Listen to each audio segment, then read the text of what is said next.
Geliefdes, as u ook 'n bietjie later by ons aangesluit het, baie hartlik welkom hier vanoggend in die huis van die Here. Baie dankie ook vir die heerlike voorsang, waardeur ek hoop u elkeen uself ook ingestel het om vanoggend die Here te ontmoet. Ek maak verskoning vir Dominee Elisabeth, soos wat u weet, preek sy vanoggend in Bospoort gemeente, waar sy ook 'n babatjie sal doop. En ek hoop die belydensklas het daarom mooi daai tannie gekyk op die kamp. En almal se oogies lyk nog mooi skerp en hulle stem almal saam. En geliefdes, dan wat die aankondigings aanbetref, so enkele sake, u ontvang die blaadjies by die deure. Ons het vanoggend sonstraaltjies, hulle is op die oomblik in die saal aan die gang. Ons offers by die deure gaan vir die skool vir dowes. En dan ons kategese vergader na die diens in hulle onderskeie klassies. Dan wat die weekprogram aanbetref, maandag, dis nou môre, is daar 'n ringsitting van ons ring by Lig en Lewe gemeente, en dan woensdag aand is daar kerkraadsvergadering. Die voorbereiding word gevra in die besonder dat u sal dink ook by die kerkraad, daar's heelwat vakatures op die kerkraad, soos wat mense bietjie afgaan om te rus. So indien u graag ook daar u gawes wil kom uitleef, kan u gerus vir Dominee Elisabeth kontak en dan ook aanmeld. Ons sal wel vir u 'n gaatjie hê waar u kan help. Die res van die weekprogram lyk vir my normaal, en dan Vrydag gaan ons dames op hulle jaarlikse kamp, en so volgende naweek dan ook ons dameskamp. Dan geliefdes, kan jy asseblief rustig maar kyk op die tweede bladsy ook, daar's baie belangrike goed wat gebeur op ons gemeenteprogram, onder andere ons mini-bazaar, dis die laaste groot projek wat ons sal hê, as die Here wil, vir die jaar, die 5de November, jy kan asseblief dit maar lees, en dan ook reageer, soos nodig. Ek wil graag hier by die aankondigings net vir 'n paar oomblikke stil staan ook by ons gebedsversoeke. Jy sien, ons het daar die hele middelste kolom basies van name, met baie van ons geliefdes wat in hierdie tyd ook swak gesondheid beleef, ander uitdagings ervaar. Ek weet daar is van daardie persone wat ook tans onder ernstige behandeling is. Onder andere gaan Henry Koetser deur môre vir behandeling, maar ons dink ook aan iemand soos Piet Kotse, sy gesondheid, maar elkeen van daardie name asseblief, geliefdes, hou dit in gedagte wanneer jy ook bid bedags, dat u ook die tyd in gebed met die Here sal gebruik om sy seën te vra vir elkeen van hierdie lidmate en geliefdes van ons wat dit so nodig het. Geliefdes, ons gaan 'n paar oomblikke stil word voor die Here, dan luister ons na die voordim en die gemeente ontvang dan die wonderlike seën van die Here. Ons buig die hoofde. Daar is vir ons net een God, die Vader, uit wie alles is en vir wie ons lewe, en net een Here, Jesus Christus, deur wie alles bestaan en deur wie ons lewe. Amen. Geliefdes, mag daar vanoggend vir jou genade, barmhartigheid en vrede wees, en dit kom van God ons Vader, die Seun Jesus Christus, en deur die kragvolle en die troostvolle werk van die Heilige Gees. As die Here jou so seën vanoggend, geliefdes, dan pas dit ons om hom te antwoord met 'n loflied, en ons gaan sing uit die 205 wat sê, bring lof aan die Vader, verheerlik die Seun, vir liefde, genade, verlossing en steun. En as jy daardie genade ken, geliefdes, dan hoef ek nie vir jou aan te moedig om die Here te loof en te prys nie. Kom ons sing die eerste en die tweede verse staande, daarna kan jy weer die plekke inneem.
onsself voor die Here verootmoedig.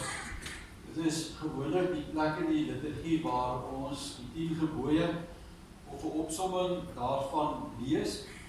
Maar ek het gekies om vanoggend 'n gedeelte uit Johannes 15 aan u voor te hou as 'n toepassing, 'n voorbeeld van 'n toepassing van die wet van die Here. Ek dink ons almal ken die 10 gebooie eintlik maar uit ons koppe uit, maar dis 'n oop vraag. Wat beteken dit vir ons as ons daar by die skool of by die werk, ons lewens eintlik lei, ons by die huis is in ons huwelik en ons gesinne, wat beteken daar om die wil van die Here te doen? Nou sê die Here Jesus hier in Johannes 15, die bekende woorde, ek is die ware wingerdstok en my Vader is die boer. Elke loot aan my wat nie vrugte dra nie, sny hy af. Maar elkeen wat vrugte dra, snoei hy reg, sodat dit nog meer vrugte kan dra. En dan maak die Here 'n baie belangrike waarneming in vers 3, as hy sê, julle is alreeds reggesnoei deur die woorde wat ek vir julle gesê het. Dit was vir my geweldig interessant. Hy praat met die disippels hier, eintlik maar met ons vandag as moderne disippels van die Here wat hier sit as mense wat lankal reggesnoei is. Want ons ken die wil van die Here, ons weet wat die Here vir ons lewe wil. Julle is klaar gesnoei, sê die Here, maar nou moet julle ook vrugte dra. Hoe doen ons dit? Julle moet in my bly en ek in julle. 'n Loot kan nie uit sy eie vrugte dra as hy nie aan die wingerdstok bly nie. En so julle ook nie as julle nie in my bly nie. Ek is die wingerdstok en julle die lote. Wie in my bly en ek in hom dra baie vrugte, want sonder my kan julle niks doen nie. As iemand nie in my bly nie, word hy weggegooi soos 'n loot en hy verdroog. Die mense maak sulke lote bymekaar en gooi dit in die vuur en dit verbrand. As julle in my bly en my woorde in julle, vra dan net wat julle wil hê en julle sal dit kry. My Vader word juis daardeur verheerlik dat julle baie vrugte dra en my disippels is. Soos die Vader my liefhet, het ek julle ook lief. Julle moet in my liefde bly. As julle my opdragte uitvoer, sal julle in my liefde bly, net soos ek die opdragte van my Vader uitvoer en in sy liefde bly. En dan sê vers 17, dit beveel ek julle, julle moet mekaar lief hê. Ek dink, geliefdes, as daar een ding is wat kristalhelder duidelik word uit 'n gedeelte soos hierdie, is dit dat die Here sê, maar jy is reggesnoei. Jy moet vrugte dra. Maar dit gaan daaroor dat ons nie vrugte kan dra as ons nie in die Here bly nie. En daar het nogal vir myself weer iets oopgegaan oor my eie vraag van my soms worstel, maar hoekom sukkel ek so om die wil van die Here te doen? Die Here sê, jy moet in my bly om vrugte te kan dra. En die hoofvrug van alles is, dit beveel ek julle, sê die Here Jesus, julle moet mekaar lief hê. Ons gaan terwyl ons so sit vanoggend, geliefdes, 'n lied saam sing. Lied 250 hier uit ons liedboek uit, die eerste, die tweede en die derde verse. Jy sal sien dat hierdie lied sê eintlik hierdie liefdesgebod van die Here weer na. En dit is baie goed as 'n mens dit kan napraat, kan nasê, want dan vind dit eintlik inslag in jou verstand en in jou hart. En in hierdie lied sê ons dan Gods wet vra al ons liefde vir hom, ons God en Heer. En dan in die tweede vers bid ons eintlik en ons vra oor Heer, wil dan u liefde deur ons openbaar. En dan sê die derde vers, maar jy het nie eintlik baie tyd om dit te doen. Ons is nou juist in hierdie tyd waar ons dringend gemaan word om die liefde teenoor mekaar en die Here uit te lewe, want die koms van die Here is naby. Terwyl ons so sit, die eerste, die tweede, die derde verse, en dan sal ek vir ons voortgaan met die vryspraak.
krag die Here self, die vergifnis van ons sondes. Die Here sê in sy woord dat as ons sondes bely, dan verwyder hy dit so ver as wat die ooste van die weste af is. Maar daar's eintlik meer. As die Here ook beloof vir mense wat as hy kinders wil lewe en wil gaan vrugte dra, dat hy vir jou daarmee gaan help. In die verband kry ons hierdie aangrypende belofte in Jesegiel 36 vers 26 en 27 waar die Here sê, ek sal julle 'n nuwe hart en 'n nuwe gees gee. Ek sal die kliphart uit julle liggaam uithaal en julle 'n hart van vleis gee. Ek sal my gees in julle gee en ek sal maak dat julle volgens my voorskrifte leef en my bepalinge gehoorsaam en dit nakom. Die Here roep nie net nie, my geliefde, hy gee vir jou ook die genade. Hy stel jou eintlik in staat, sê hierdie gedeelte. Ek sal maak. Ek sal dit so bewerk dat jy volgens my voorskrifte leef en my bepalinge gehoorsaam en dit nakom. En wat 'n aangrypende belofte vir elkeen wat graag wil gaan vrugte dra. Terwyl ons so sit, geliefdes, ons buig die hoofde in gebed. Wonderlike God, Hemelvader, Here, baie dankie vir u woord wat lewend maak. Baie dankie vir u woord wat genade verkondig. Baie dankie vir u woord, Here, wat ons herinner dat vrugte dra nie 'n opsie is vir mense wat klaar reggesnoei is nie. Maar Here, tog moet ons bely dat ons maar daarmee sukkel.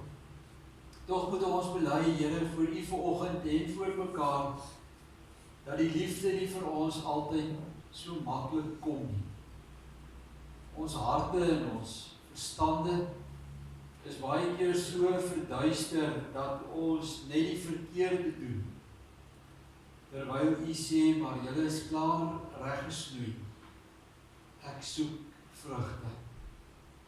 Ag Here, begenadig ons dan vanoggend as u kinders, as gemeente, dat ons sal uitkom by vrugte dra. Ons is nie blind vir die tyd waar ons lewe nie. En ons weet, Here, dat u koms naby moet wees, as ons ook kyk na die tekens van die tye, en die tye van die tekens, dan weet ons, Here, die somer is dalk vir ons nader, as wat ons baie keer wil herken. Here, daarom bid ek vanoggend saam met ons gemeente vir 'n stuk erns in ons harte, vir erns in ons lewens, dat ons sal toespits op dit wat u van ons vra. En baie dankie nie net vir vergifnis die Here, maar ook vir die belofte van Jesegiel, waar hy beloof dat u vir ons in staat sal maak deur u Gees. Ek bring my eie kliphart vanoggend toe, Here, en vra, maak dit nie. En so bid ek, Here, dat elke ander mens wat ook worstel met 'n kliphart in hierdie oggend, dieselfde sal doen.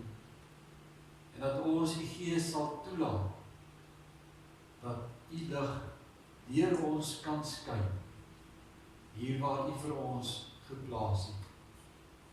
Here, seën ons ook asseblief in die res van hierdie erediens, waar ons nou saam gaan lees uit u woord, om dit te oordink. Here, wees by ons asseblief, want dit is die mense werk om hierdie woord te lees en dit te verstaan.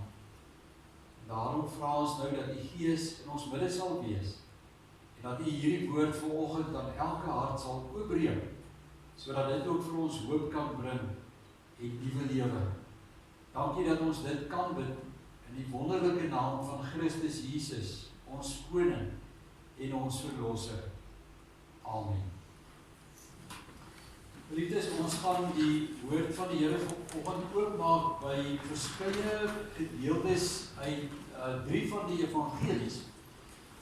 U kan eintlik maar basies Markus 1, as u in die Bybels volg, Markus 1 dalk opsoek, as ook Lukas 4.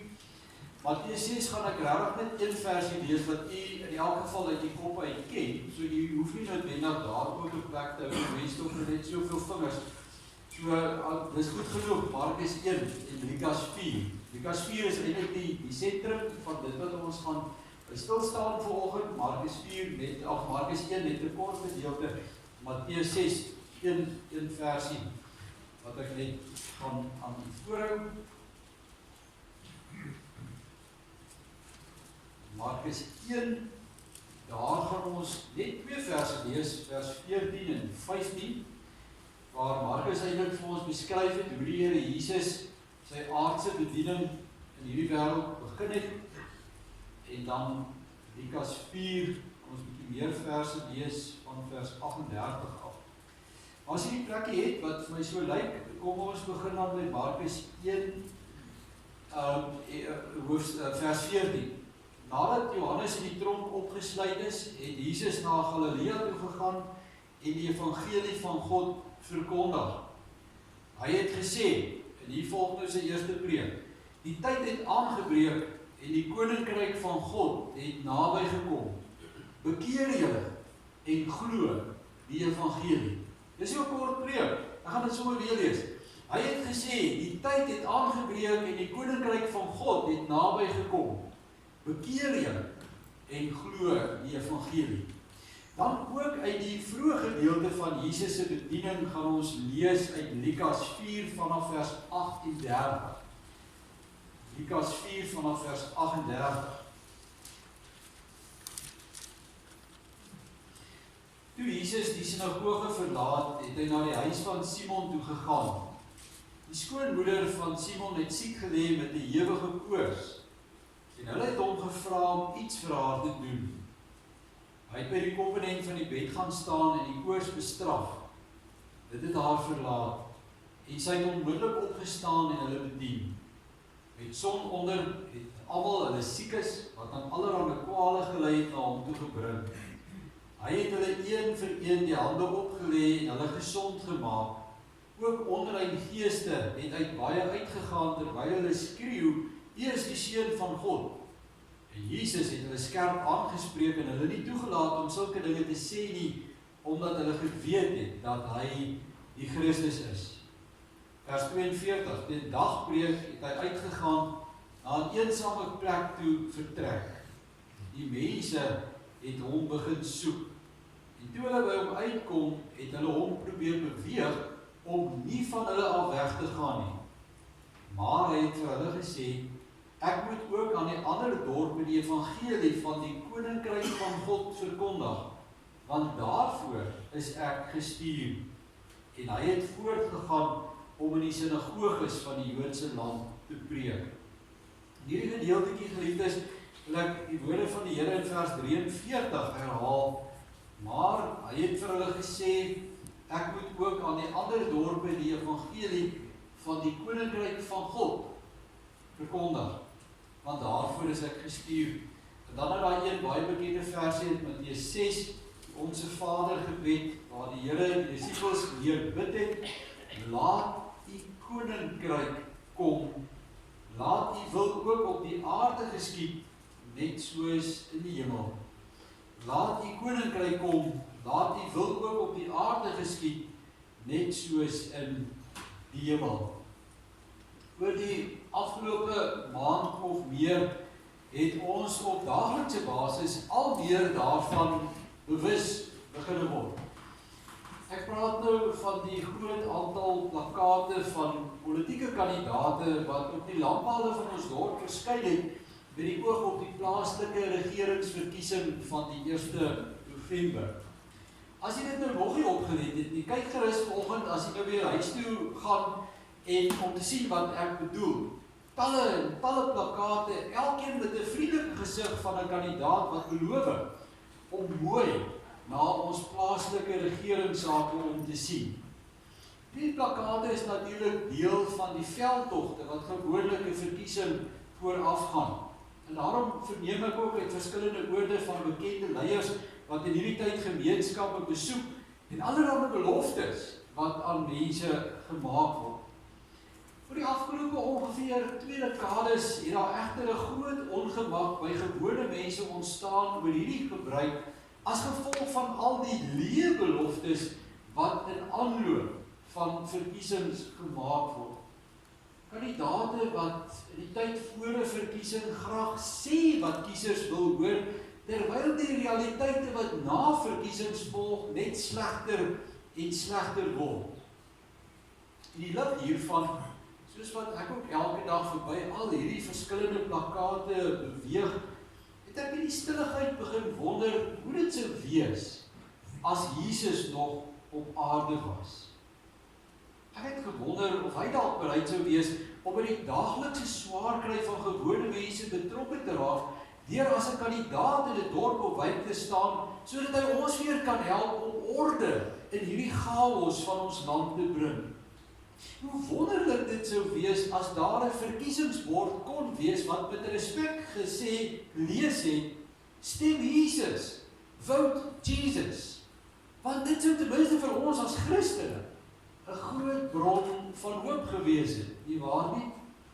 En al klink dit nou vanoggend vir jou na 'n verregaande idee, wil ek tog hê dat u vir 'n paar oomblikke saam met my vanoggend hierdie gedagte in u gemoedere sal trakteer. Dat ons hierdie gedagte ook in die lig van die woord sal takseer.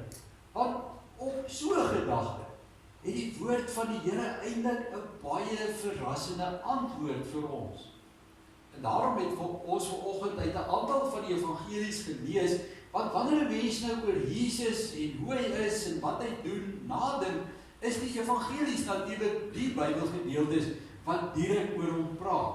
En wat meer is, dit is ook die gedeeltes in die Bybel waar die Here direk homself in sy eie woorde baie keer sogenaamde selfopenbarings homself aan die mense van sy tyd openbaar het. Daarom het ons verskillende gedeeltes uit verskillende evangelies gelees met die hoofgedagte van ons boodskap wat vanoggend uit Lukas 4 kom, aangesien Jesus of Lukas sy verhaal oor Jesus ontplooi binne die groter raamwerk van die koninkryk van God. En ek hoop iets gehoor, dit was eintlik die gemeene deler gewees in al die verse wat ons gelees het vanoggend, het hierdie gedagte van die koninkryk van God na vore gekom. Want een van die sentrale temas in Lukas se evangelie handel juis oor die koninkryk van God, wat ons as die agtergrond van Jesus moet verstaan. Wat Jesus sê, wie hy is en wat hy doen, wil Lukas vir ons sê, moet ons altyd in die agtergrond van die koninkryk van God verstaan, sodat ons die regte boodskap oor Jesus in die woord sal uithaal. Nou, natuurlik is hierdie tema van die koninkryk van God 'n tema wat by al die evangeliste voorkom, maar die meeste by Lukas, tweede by Markus, dan ook Matteus en die minste by Johannes. En dit bring ons nou natuurlik by die vraag van vanoggend, hoe die Here Jesus op die vraag van politieke leierskap sou reageer, hoe hy bereid sou wees om by die daaglikse lewens van mense betrokke te raak. In Lukas 4 kom Lukas en hy fokus veral op die vroeë gedeelte van die Here Jesus se aardse bediening. In hierdie tyd, as 'n mens Lukas gaan lees, het Jesus nog nie sy disippels aangestel nie en gee hy as ware hier die eerste tree van sy bediening. Die bediening lees ons hier, as mens nou die volle hoofstuk gaan lees, wat vooraf gegaan was deur Jesus se afsondering in die woestyn, waar u weet, hy ewiglik versoek was deur die duiwel, maar daarna gaan hy na die Joodse gebied Galilea, waar hy begin om te preek, om mense in die sinagoges te leer. Sy lering sien ons in hierdie verse vind soveel byval, dat mense met lof van die Here gepraat het, sien ons daar in vers 15. 'n Lof sien ons ook later, wat egter van korte duur sou wees, aangesien Jesus net kort daarna weer deur die mense van sy geboortedorp Nasaret weggejaag word. Vers 28. Maar dan beweeg Jesus aan na Kapernaum, waar hy nie net sou preek nie, maar ook sou begin het om mense geestelik en fisies te genees, en om so direk betrokke te raak by die mense van daardie dorpie. Lukas berig onder andere dat hy 'n man wat in die mag van 'n duiwel was, genees het, en dat hy ook Simon Petrus se skoonma genees het.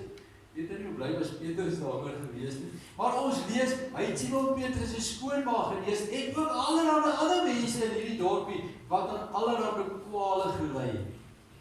En dan nou, as die Here aanstaltes maak om verder te beweeg, dan sien ons hierdie belangrike ding, en dit is dat die mense van Kapernaum die Here by hulle probeer hou. Ons lees daar vers 42, die mense het hom begin soek, en toe hulle by hom uitkom, het hulle hom probeer beweeg om nie van hulle al weg te gaan nie. Die Griekse woordjie wat hier gebruik word, katego, beteken, hulle wou eintlik vir Jesus dan vasgebind het by hulle, dat hy nie van hulle kon weggaan nie. Hulle het dus in ons taal by hom aangedring om eerder by hulle te bly. Hulle wou baie graag oortuig om daar in hulle dorpie te bly. Die rede hiervoor is natuurlik voor die hand liggend. Wat het hulle gesien? Hierdie Jesus is 'n wonderwerker. Hy kan mense gesond maak. Hy kan selfs die duiwels uitdryf en siekes genees. En jy dink wat in die mense van daardie dorp se gedagtes omgegaan het? As hierdie Jesus dit kan doen, dink net wat kan hy nog alles vir ons doen?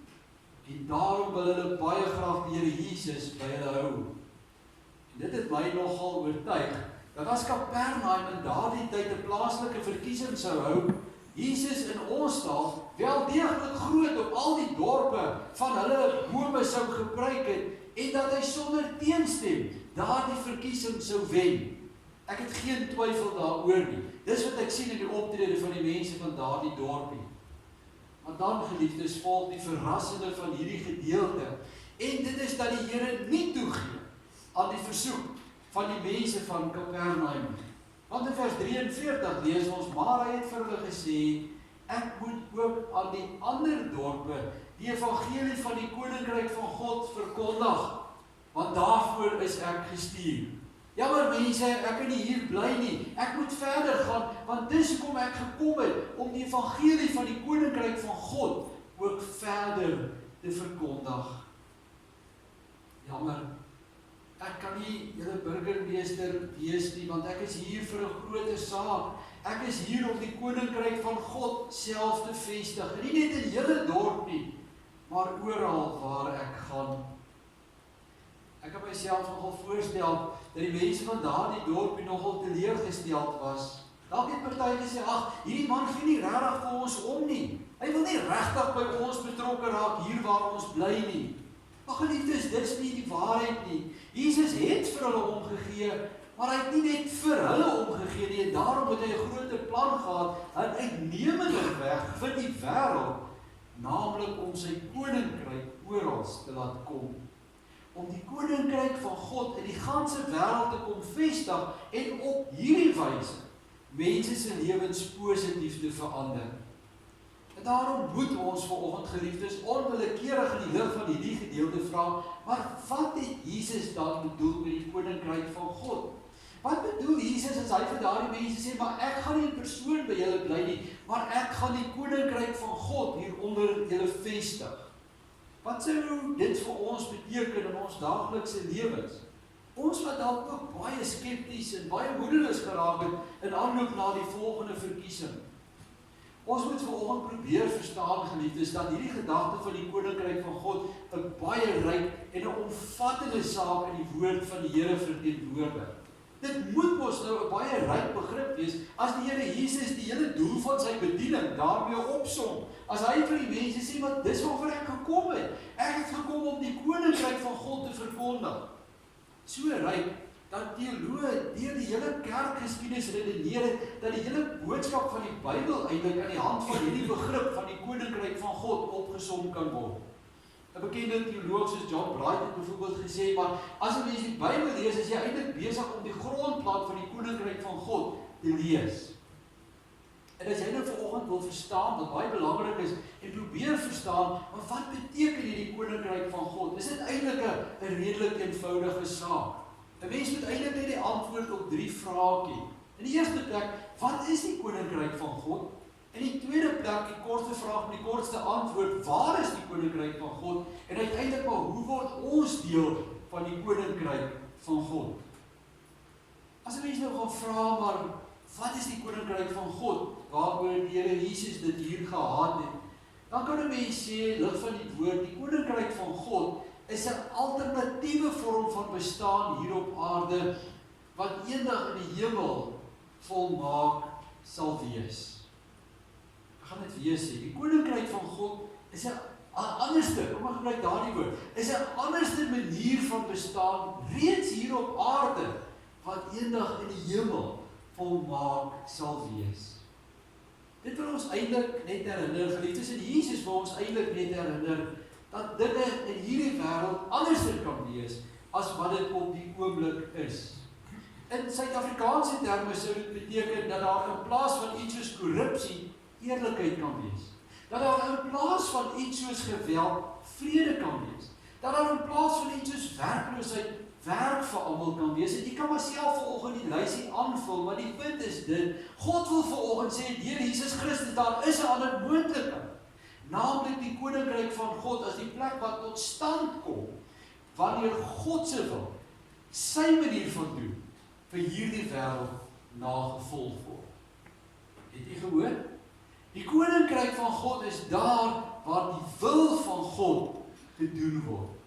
En dis hoekom ons daai stukkie uit Matteus gelees het, wat die Here Jesus verduidelik het, soos gewoonlik self die heel mooiste. Laat die koninkryk kom, laat die wil ook op die aarde geskied, net soos in die hemel. Wat sê Jesus hier as hy die disippels so leer bid, dat die koninkryk kom, daar waar die wil van God is, soos wat dit op hierdie oomblik in elk geval in die hemel is. Die koninkryk van God, en dit is te maak met God se wil, en dit word gestig. Dit is daar, waar die wil van die Here uitgelewe word. En dis presies wat Jesus ons nou deur sy prediking gedoen het, om God se wil, sy manier van doen, so in die lewens van mense in te dra, oral waar hy gekom het. En daarom het hy dinge geleer soos, ons moet God bo alles lief hê. Hy het daarmee saam geleer, maar jy moet ook jou naaste lief hê. Hy het geleer dat ons moet mense kan vergewe. Hy het ons geleer dat ons barmhartig moet kan wees. Dat ons regverdig moet kan optree in alle situasies. Dat ons getrou moet wees aan ons huweliksmaats. Dat ons eerlik moet wees. Dat ons afhanklik van God moet wees. Dat ons rentmeesters moet wees van hierdie aarde en van die goed en die tyd wat die Here vir ons gee. En so kan ons aangaan en aangaan. Maar jy sal weet, geliefdes, dat Jesus die wil van God bekend gemaak het. En nou sê Jesus, maar my koninkryk is daar, waar die wil van die Vader gedoen word. En jy gaan my dalk nie glo nie, geliefdes, maar dit kan hemel op aarde word.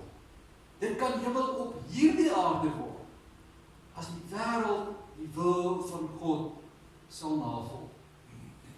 En dis wat die koninkryk van God behels.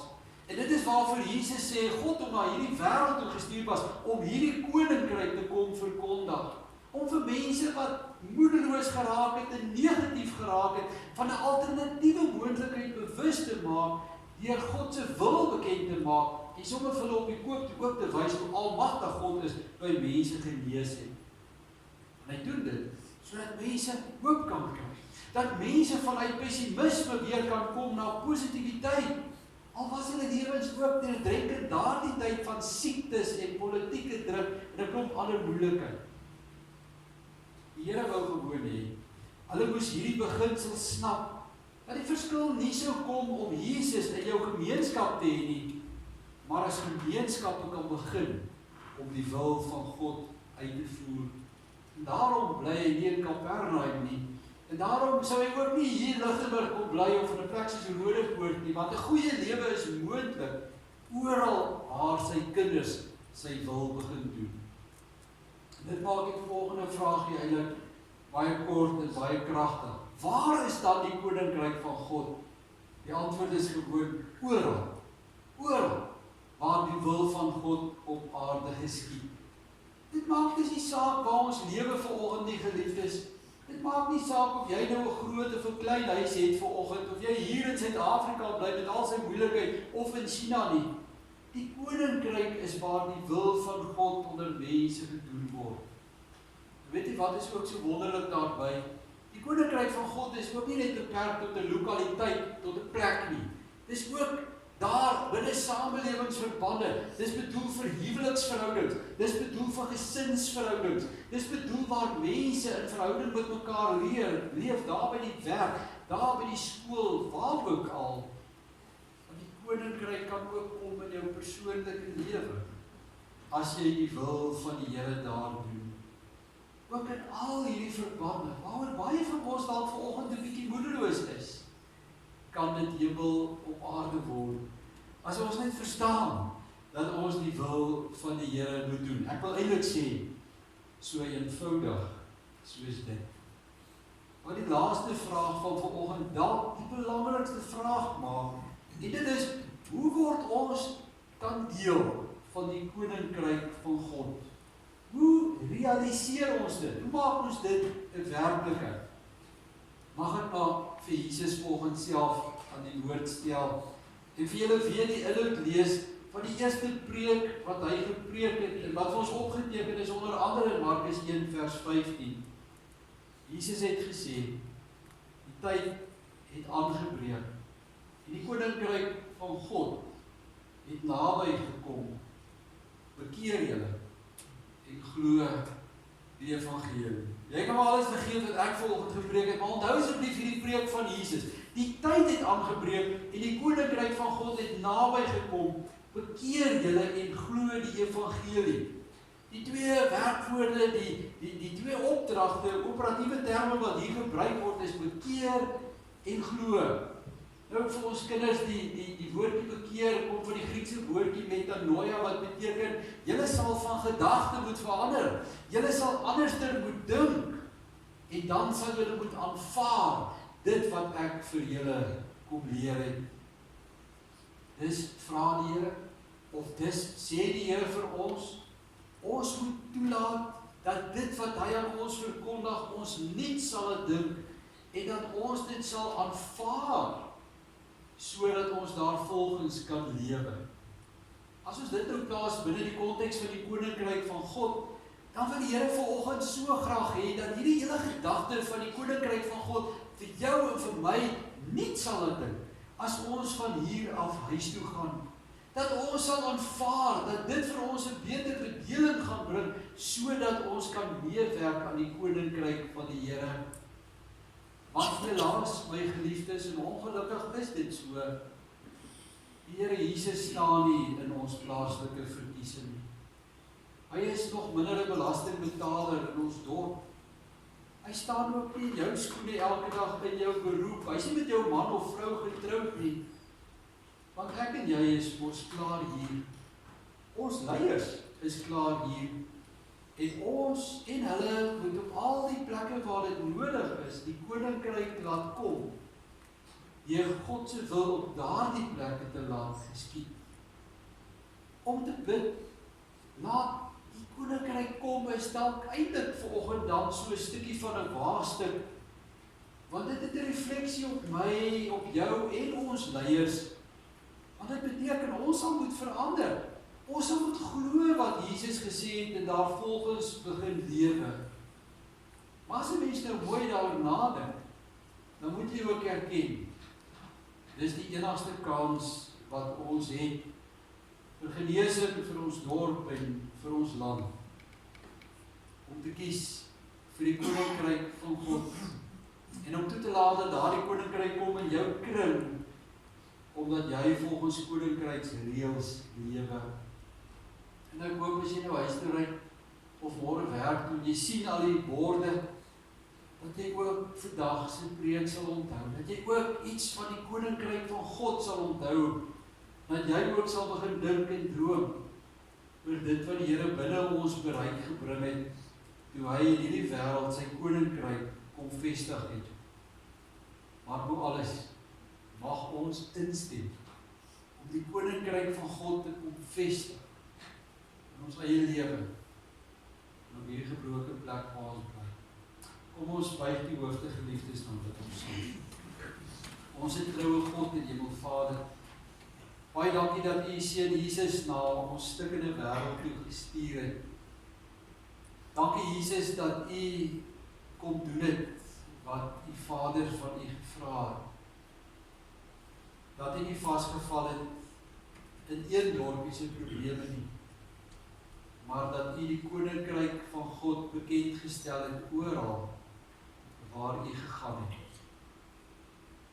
Here, ons sou so graag vir U hier in vlees in ons midde wou hê. Ons weet, jy sou met die spreek van 'n woord al die stukke kom heel maak. Ons weet en ons glo vas, jy sou met die spreek van 'n woord al die seer van hierdie wêreld kon oplos. Maar nou het u 'n ander weg gekies, naamlik die reëls van u koninkryk. Het u ons klaar reggesnoei deur u woorde, sodat ons u koninkryk self kan laat kom deur die krag wat u vir ons gee, oral waar ons is. En Here, ek wil vanoggend ernstig bid, saam met elkeen van die geliefdes wat saam met ons is, hulle wat later ook na hierdie boodskap sal luister. Ja, Here, want ons is soms so gebroke en diep onder die indruk van al die stukke om ons. Maar ons wil bid, Here, dat u vir ons sal help om u koninkryk te laat kom, deur u wil te doen oral waar ons 'n invloed het. In ons eie lewens, ons huwelike, ons gesinne, ons beroepe, oral waar ons lig kan laat skyn. O Here, om ons te help dat ons daar die koninkryk sal laat kom. Here, dankie dat die koninkryk elke dag kom hier in ons gemeente. Dankie vir alles uit die wonderbare lig wat ons in hierdie gemeente beleef en ervaar. Dankie, Here, vir al die liefde, vir al die barmhartigheid, al die goedheid wat ons hier tussen mekaar beleef. Maar help ons, Here, om dit uit te dra na 'n wêreld wat dit so nodig het. En Here, ons wil vanoggend ook ons verantwoordelikheid nakom teenoor ons land, hierdie dorp waarin ons woon, deur te bid vir die verkiesing wat kom, deur te bid, Here, vir leiers, en dat leiers ook u sal vind, want dis al waarin ons hoop geleë is, dat leiers ook mense sal wees, wat onder gesag van u wonderlike hand sal staan. En daarom, Here, wil ons bid, soos wat u die disippels ook weer bid het, laat u koninkryk kom, laat u wil geskied hier op aarde, net soos in die hemel. Ja, ons pleit dit vanoggend van u, in die wonderlike naam van Christus Jesus ons Here. Amen. Dit is daar 'n geleentheid om die Here te vereer met 'n offergawe.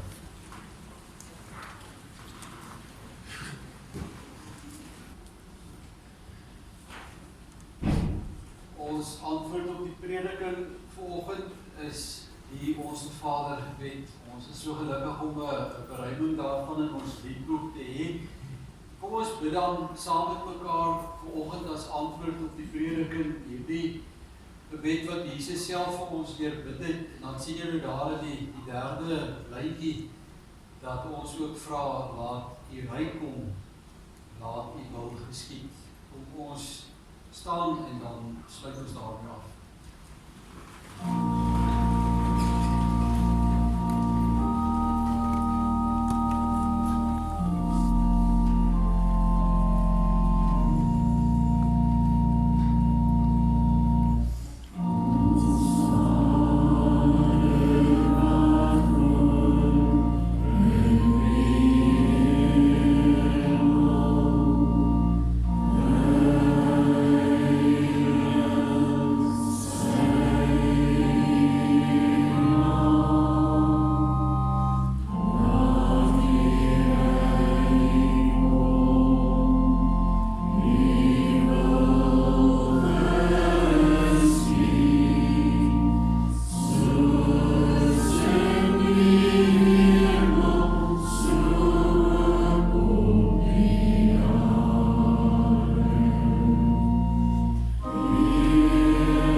seën en julle beskerm. Die Here sal tot julle redding verskyn en julle genadig wees. Die Here sal julle gebede verhoor en die Here sal aan julle sy vrede gee. Amen.